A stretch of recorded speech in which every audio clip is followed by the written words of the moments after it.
Hello student, आज हम DElEd यानी बीटीसी का सेकेंड सेमेस्टर की गणित का वीडियो जो है बच्चों की रिकमेंडेशन पर डाल रहे हैं। गणित की फर्स्ट यूनिट यानी लेक्चर फर्स्ट है ये, और फर्स्ट यूनिट में हमने 3 चैप्टरों को रखा हुआ है। पहला चैप्टर है 3 संख्याओं वाली लघुत्तम समापवर्तक तथा महत्तम समापवर्तक ज्ञात करना। तो देखिए, एलसीएम और एचसीएफ तीन संख्याओं वाले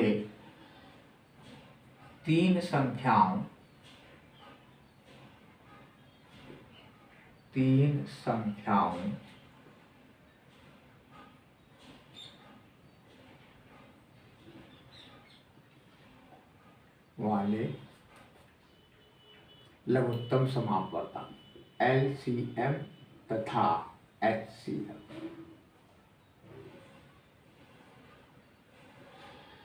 जैसे मान लो कि क्वेश्चन है, कह रहा है कि 36, 24, 20 हो। 36, 24 और 20, इसका हमें लघुत्तम समापवर्तक ज्ञात करना है। तो इसका लघुत्तम समापवर्तक ज्ञात करने के लिए हम तीनों संख्याओं को अलग अलग लेकर के इसके फैक्टर निकालेंगे यानी गुणनखंड करेंगे। ये गुणनखंड विधि से हम बता रहे हैं। मान लो हमने 36 का गुणनखंड किया, या एक साथ अगर हम कर लें इसको, देखिए पहले ये 2 से चला जाएगा। 2 2 1 का नम 2, 2 8 16 चला जाएगा। 2 1 का नम 2, 2 2 4 चला जाएगा 10।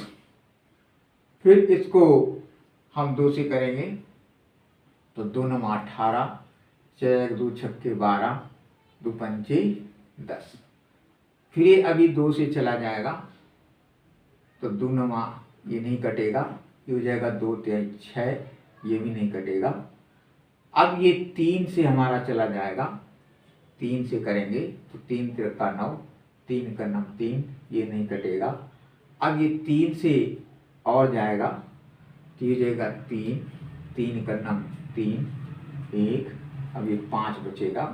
अब हम 5 से काटेंगे तो ये 1 1 1, यानी हम इन संख्याओं को तब तक काटते जाते हैं जब तक सबके नीचे 1 1 1 ना आ जाए।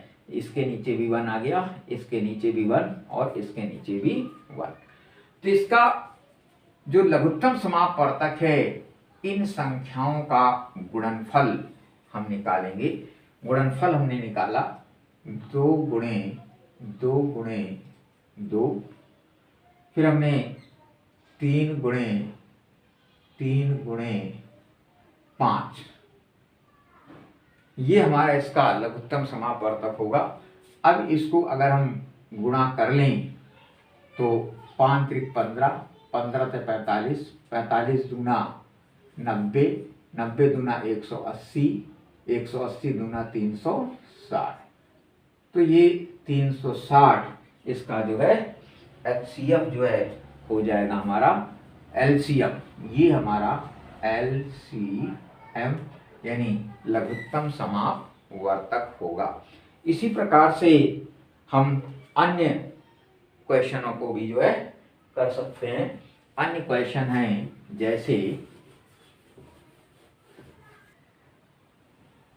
18 और 48। ये प्रश्न है, कारक व छोटी छोटी संख्या ज्ञात करो, भाग देने पर प्रत्येक दशा में 3 शेष बचे। प्रत्येक दशा में 3 शेष बचे। कह रहा है कि 15, 18 और 48 इन संख्याओं में वह छोटी से छोटी संख्या ज्ञात करो जिनमें इन संख्याओं से भाग देने पर प्रत्येक दशा में 3 शेष बचे। तो जब छोटी से छोटी संख्या पूछी जाए तो इसका मतलब है हमें लघुत्तम समापवर्तक निकालना है, और जब बड़ी से बड़ी संख्या पूछी जाए तो इसका मतलब है महत्तम समापवर्तक हमें निकालना है। तो पहले इसका हम एलसीएम निकाल लें। एलसीएम हम इसी तरीके से निकालेंगे। पहले से हमने इसको 2 से काटा, ये नहीं कटेगा, ये कट जाएगा, 2 9 18, ये कट जाएगा, 2 दूनी 4, 2 4 को 8। फिर अभी 2 से कट जाएगा, ये नहीं कटेगा, फिर ये भी नहीं कटेगा, 2 1 2, 2 दूनी 4, अभी भी 2 से ये कट जाएगा, ये 15 बचेगा, ये 9 और ये हो गया 6। अभी भी 2 से कट जाएगा, यह जाएगा 2 15 9 और 3। अब ये 3 से कटेगा हमारा, 3 तिरपट 15, 3 तिरका 9, 3 का 9 3। फिर ये 3 से कटेगा, 5 आया, ये 1 आ गया, ये 1 आ गया। अब इसको हम 5 से काट देंगे, तो यह आ जाएगा 1 1 1।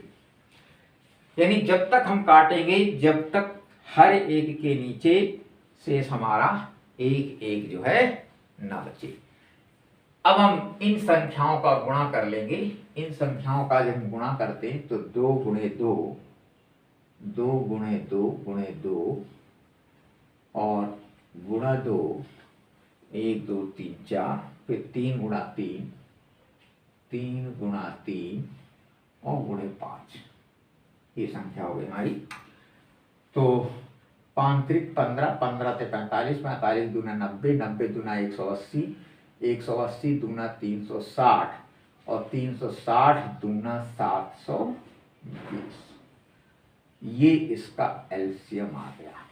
ठीक, लेकिन कह रहा है कि वह छोटी से छोटी संख्या ज्ञात कीजिए जिसमें इन 15 18 48 से भाग देने पर शेष 3 बचे। तो इस पे हम 3 अगर ऐड कर दें, यानी वह छोटी से छोटी संख्या, वह छोटी से छोटी संख्या होगी 720 प्लस 3 बराबर 723। ये हमारा जो है इसका आंसर हो जाएगा। तो इस प्रकार से हम एलसीएम के क्वेश्चनों को जो है करते हैं। अब हम इसका अगला क्वेश्चन देखेंगे। कह रहा है कापियों की,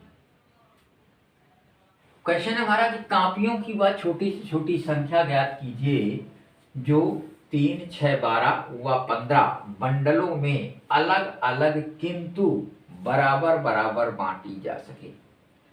छोटी से छोटी संख्या पूछी गई, इसका मतलब इसमें भी हमें लघुत्तम समापवर्तक ज्ञात करना है।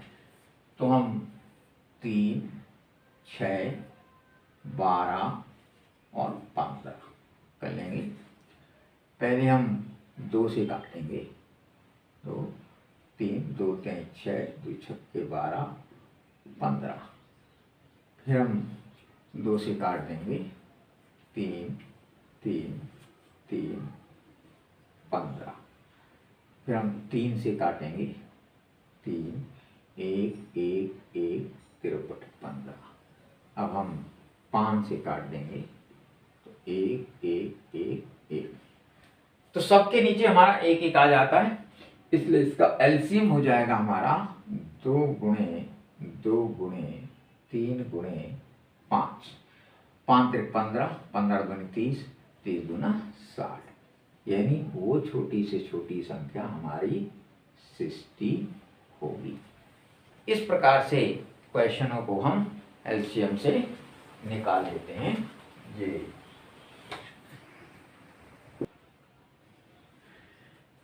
अब देखिए मासापा कैसे 3 संख्याओं का निकालेंगे। मान लो इसको हम भाग विधि से निकालते हैं, तो 156, 221, 377 का मासापा क्या होगा, यानी मासापा हम कैसे निकालेंगे।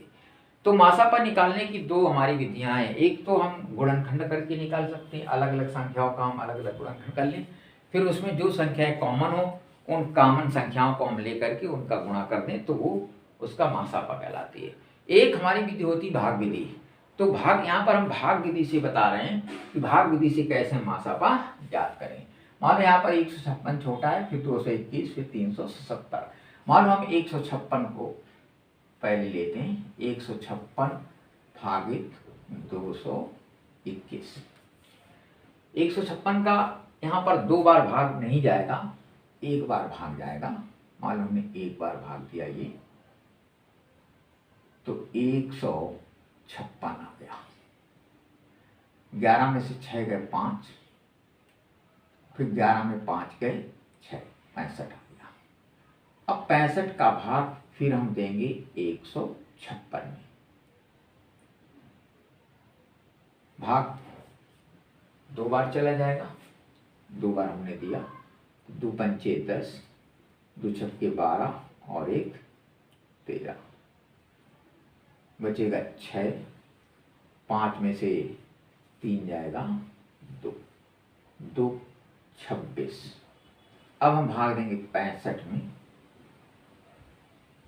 इस पे भी 2 बार चला जाएगा, तो 2 का हमने भाग दिया, तो 2 छक्के 12, 2 दूनी 4 और 1 5।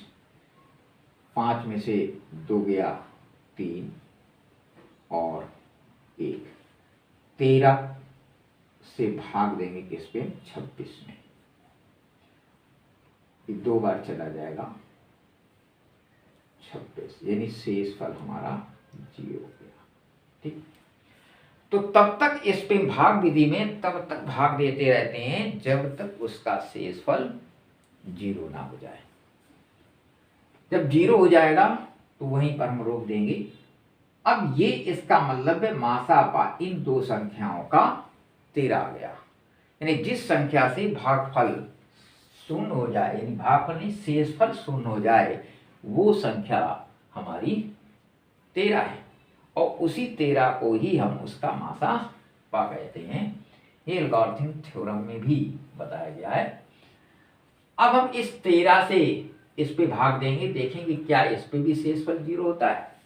तो 13 का भाग हमने दिया 377 में, तो 13 दूनी 26, 13 ते 39, 3 बार जाएगा नहीं, 13 दूनी 26। ये आया, 7 में से 6 गया 1 और 3 में से 2 गया 1। अब हमने इसको उतारा, अब 13 का भाग फिर हम दे रहे इस पे, तो 13 का भाग इस पे हम देंगे तो कितनी बार जाएगा, ये आ जाएगा 13 नवैया 117, 9 त्रिक 27 और 9 का 9 और 2 11, यानी पूरा भाग चला जाता है। इसका मतलब है ये 13 ही इन तीनों संख्याओं का मासापा होगा। मासापा बराबर 13, और ये 13 हमारी बड़ी से बड़ी संख्या होगी जो कि तीनों में विभाजित करती है।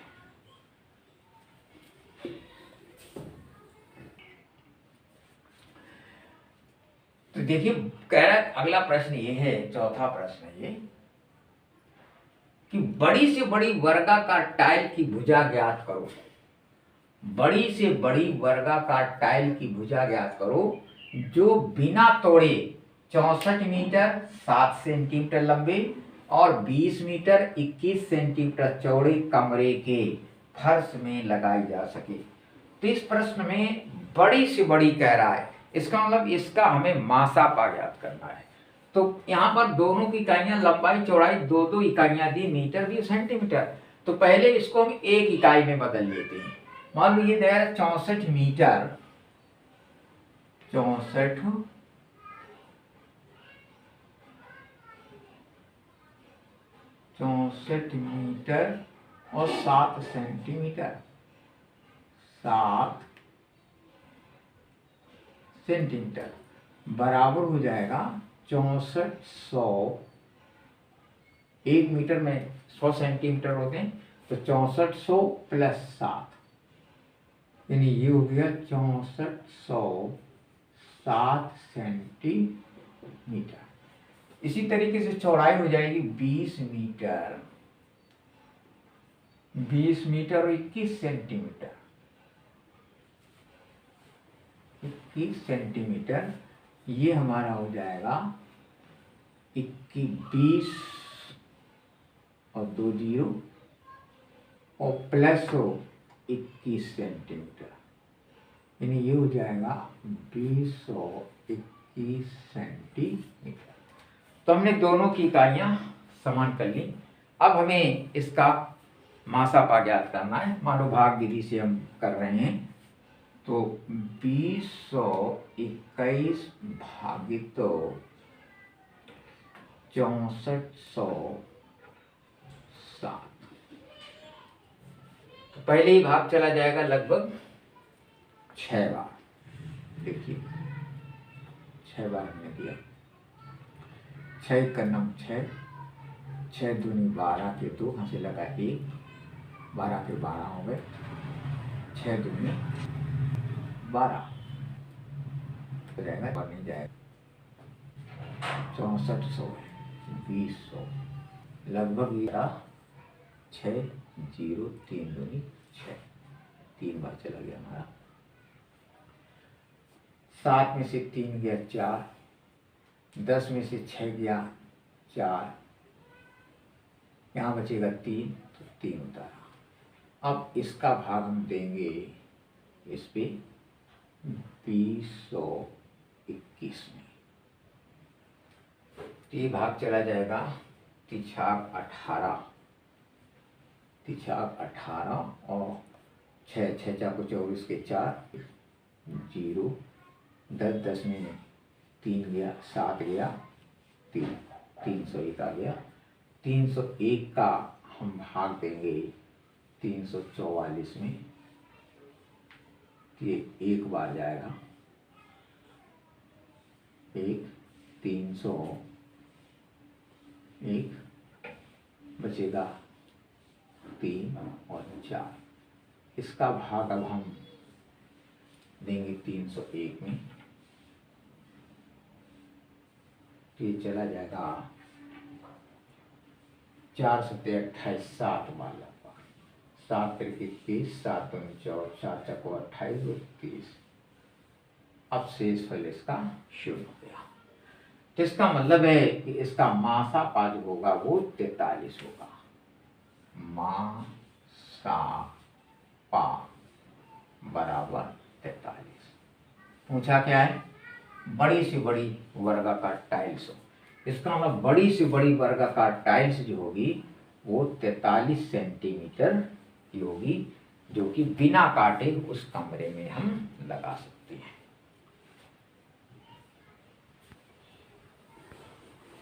देखिए कभी कभी मासापा और लासापा में इस फार्मूले का बहुत प्रयोग होता है कि मासापा गुणे लासापा बराबर होता है प्रथम संख्या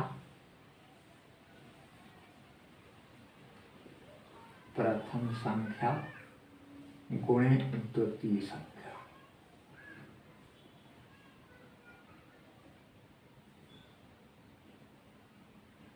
प्रथम संख्या गुणे द्वितीय संख्या, ये दो संख्याओं पर आधारित है प्रश्न। मासापा और लासापा प्रथम संख्या द्वितीय संख्या, 4 इस पे हमारे राशियां हैं।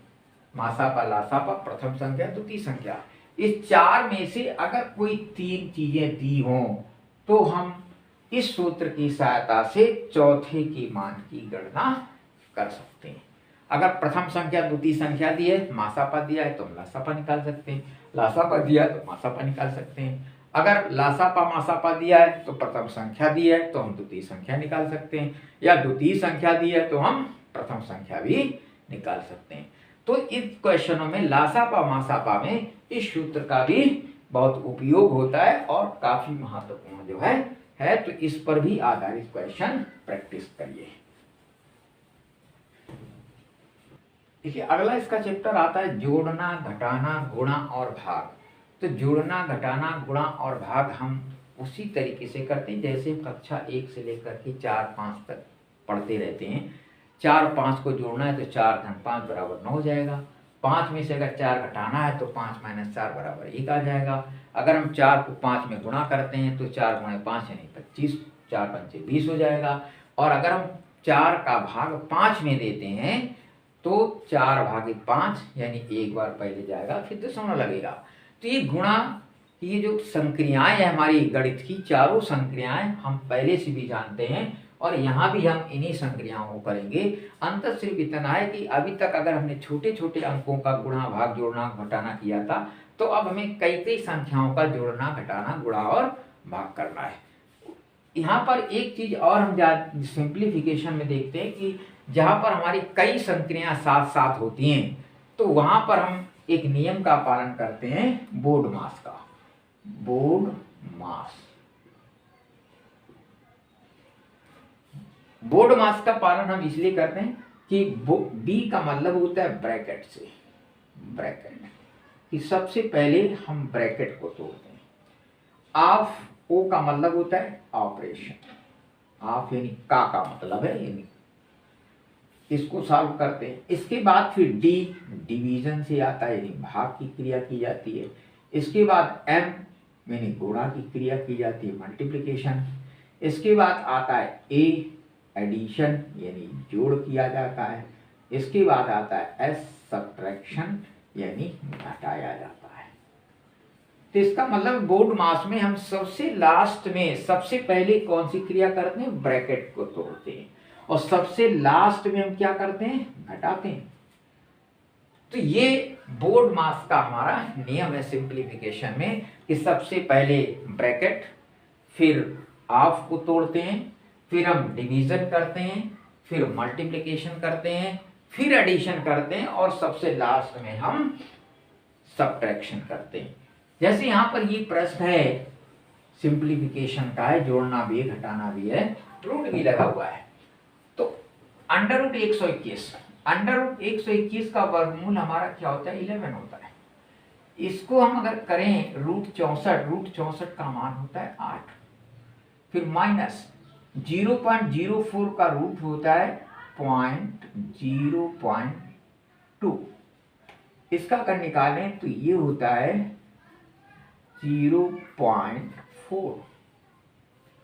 सिंप्लीफिकेशन करें तो ये आ जाएगा हमारा 19 और ये हो जाएगा प्लस, इसमें से घट जाएगा तो 0.2 यानी ये हो जाएगा 19.2। ये हमारा इसका सरलतम रूप हो जाता है। इसी तरीके से अगर हम अगले प्रश्नों पर देखें, फिर -1, फिर हमने इस मझली ब्रैकेट को बंद किया, फिर हमने बड़ी ब्रैकेट को बंद कर दिया। ये ब्रैकेट हमारा बंद हो गया। तो पहले मझली ब्रैकेट को तोड़ते हैं, यह 1 प्लस, इस पे से हमने पहले एडिशन क्रिया की, 2 3 5 माइनस 1, ये आ गया 1 प्लस 5 में से 1 हमने सब्ट्रैक्शन किया तो ये आ गया 4, बड़ा ब्रैकेट बंद है। अब इसको हमने खुला तो ये आ गया 4 1 5 यानी 5। ये इसका एक सरलतम रूप जो है हो जाता है। तो इस प्रकार से हम सिंप्लीफिकेशन में ध्यान देते हैं बोर्ड मास का। पहले ब्रैकेट तोड़ते हैं, फिर ऑफ, फिर हम एडिशन, फिर करते हैं डिवीजन और मल्टीप्लिकेशन, एडिशन और सब्ट्रैक्शन। जैसे प्लेटो का जन्म,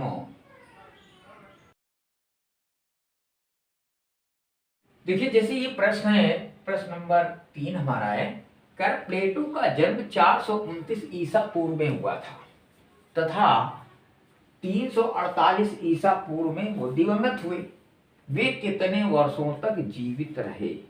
तो इसका मतलब है कि उनके जीने का समय हमें निकालना है। इसका मतलब है कि हमें घटाना है। जब जन्म हुआ और जब मृत्यु हुई, तो मृत्यु से जन्म की हम घटा देंगे तो हमें निकल आएगा। यहाँ पर उल्टा हमारा चलता है ईसा पूर्व, तो इसमें से इसको हम घटा देंगे। वैसे इसमें से हम इसको घटाते, लेकिन यहाँ पर इसमें से इसको हम घटाएंगे, 9 में से 8 गया 1 4, यानी 81 वर्षों तक वो जीवित रहे, जीवित रहे, 81 वर्षों तक जो है वो जीवित रहे। तो इस प्रकार से हम प्रश्नों को जो है जोड़ना, घटाना, गुणा और भाग की क्रियाएं जो है कर लेते हैं। अब देखिए एक अगला प्रश्न हमारा कह रहा है कि एक भिन्न का हर उसके अंश से एक अधिक है, अंश तथा हर में से एक घटाने पर, अंश तथा हर में से एक घटाने पर भिन्न का मान 1/2 हो जाता है। तो भिन्न ज्ञात कीजिए। मान ले भिन्न क्या होती है, अंश बटे हर बराबर भिन्न होती है। तो कह रहा है कि अंश 1 से अधिक है, यानी x/x+1। तो x+1 एक घटाने पर क्या कह रहा है, x-1/x+1 बराबर भिन्न 1/2।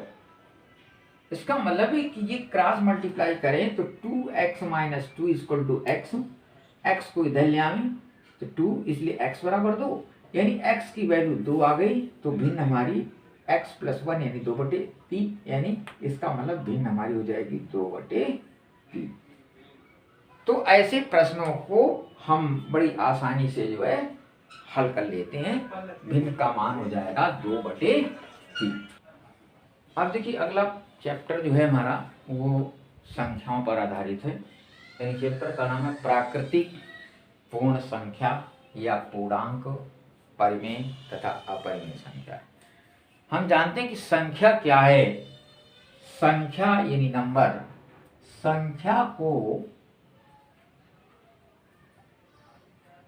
यानी किसी वस्तुओं को जिसके द्वारा हम गिनते हैं उसे हम संख्या कहते हैं।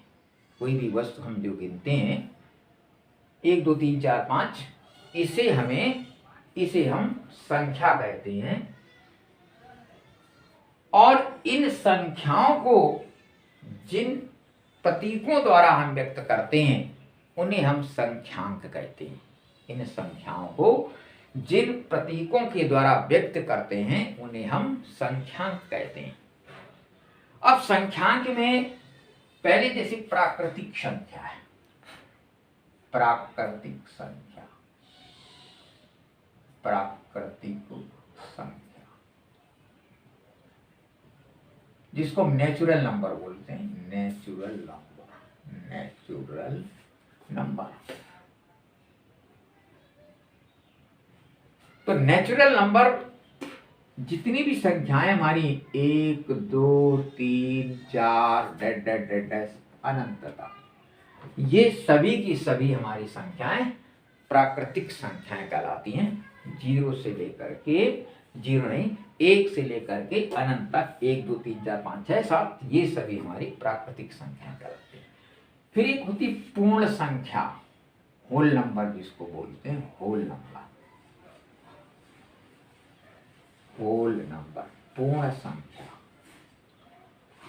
पूर्ण संख्या, पूर्ण संख्या में 0 से शुरू होता है, 0, 1, 2, 3 अनंत तक, इसे हम पूर्ण संख्या कहते हैं, होल नंबर। प्राकृतिक संख्या में 0 नहीं होता है। प्राकृतिक संख्या कहां से शुरुआत होती है, 1 से, 1 2 3 4 5 6 7 8 अनंत तक। लेकिन जो पूर्ण संख्या है जिसको हम होल नंबर बोलते हैं, इसको नेचुरल नंबर बोलते हैं, इसको हम होल नंबर बोलते हैं, यानी पूर्ण संख्या। पूर्ण संख्या शुरू होती कहां से, 0 से लेकर के 1 2 3 4 5 6 ऐसे अनंत तक। फिर होती एक नंबर तीसरी होती पूर्णांक। पूर्णांक, पूर्णांक जिसको हम इंटीजर बोलते हैं, इंटीजर। इंटीजर भी हमारे 1, 2, 3 यहाँ पर शून्य भी आ जाता है। 0 जो है वो हमारा ना तो पॉजिटिव इंटीजर होता है और ना ही नेगेटिव इंटीजर होता है। अब इस पे प्लस माइनस 2 प्रकार के इंटीजर होते हैं, यानी +-1 भी है, +-2, +-3 ऐसे ऐसे। यानी इंटीजर दो प्रकार के हुए, प्लस भी होते हैं और माइनस भी होते हैं, +1 +2 +3 या -1 -2 -3। जीरो ना तो हमारा पॉजिटिव इंटीजर होता है और ना ही निगेटिव इंटीजर होता है। फिर चौथा है इवन नंबर। इवन नंबर यानी सम संख्या। सम संख्या, सम संख्या जैसे 2 है, 4 है, 5 है, 2 4 6, यानी वो संख्याएं जो 2 से पूर्णतया विभाजित हो जाती हैं, शेष वाला शून्य बचता है, उसे हम पूर्ण सम संख्या कहते हैं, यानी इवन नंबर। फिर विषम संख्या, ऑड नंबर।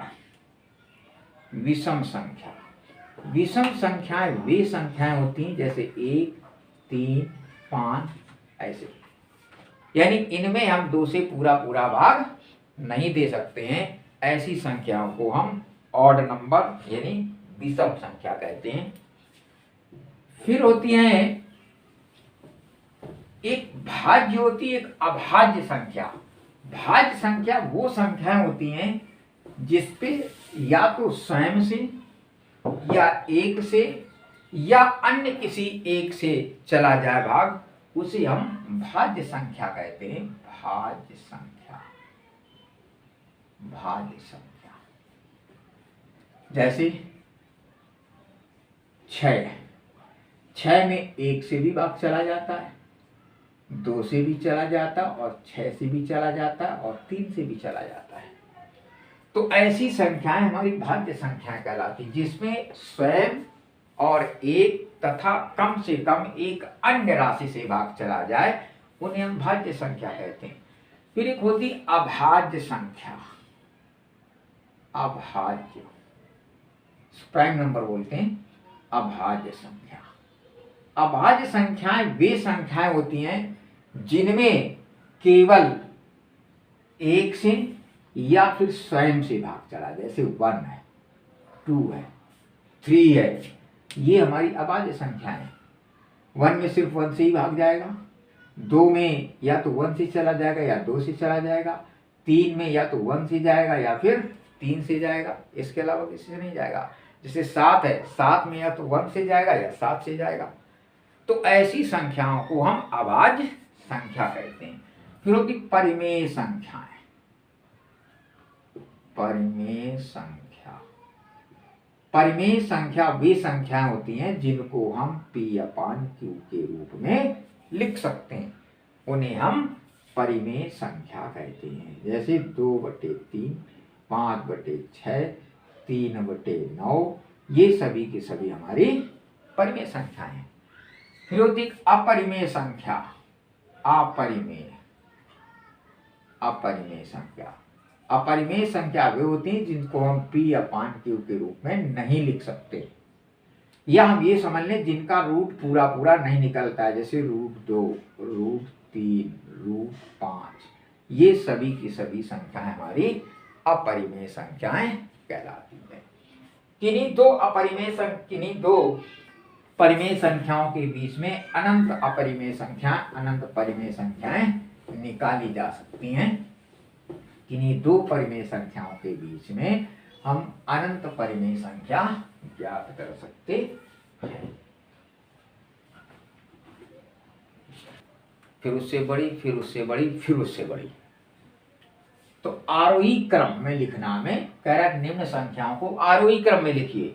संख्याएं दी 75, 85, 45, 90, 15, 10 और 20। तो इस पे हम सबसे पहली छोटी संख्या लिखते हैं आरोही क्रम में, और उसके बाद बड़ी, उसके बाद बड़ी, उसके बाद बड़ी।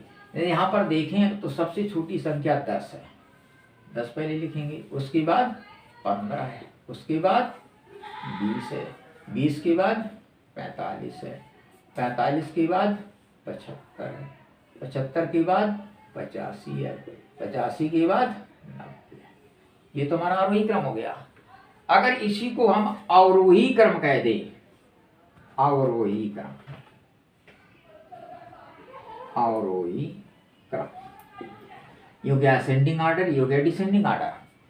अगर अवरोही क्रम में तो इसी को हम उल्टा कर देंगे, तो यह आ जाएगा 90, 85, 75, 45, 20, 15, 10।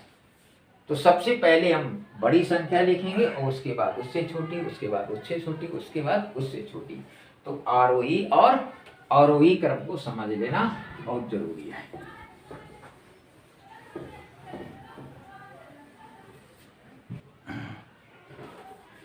तो कभी कभी ऐसे प्रश्न भी पूछ दिए जाते हैं।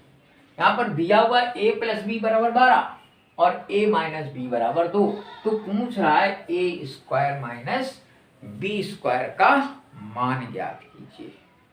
ठीक, ऐसे प्रश्न को हम दो तरीके से हल कर सकते हैं। हम पहले दोनों समीकरणों को हल करें, a और b का मान निकालें, फिर हम a स्क्वायर बी स्क्वायर का मान निकाल लें। या सीधा सीधा तरीका है a square minus b square, a square minus b square का सूत्र होता है a प्लस बी और a minus b. a plus b दिया है, a माइनस बी दिया है, तो a प्लस बी दिया है 12, a माइनस बी दिया है 2, तो 12 दूनी 24, यानी a square minus b square का मान 24 हो जाएगा।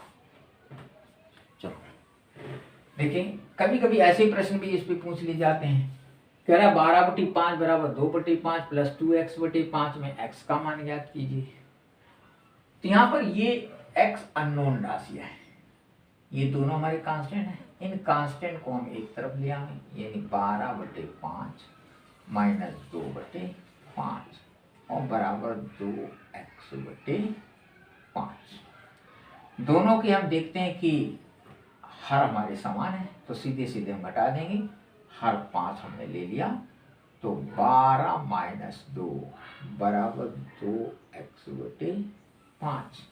12 में से 2 गया, 10/5 बराबर 2x/5। दोनों के नीचे 5 5 है, हम 5 5 काट सकते हैं। इसका मतलब है 2x बराबर 10, इसलिए x बराबर 10/2 यानी 5। ये x का मान जो है 5 हमारा जो है आ जाता है।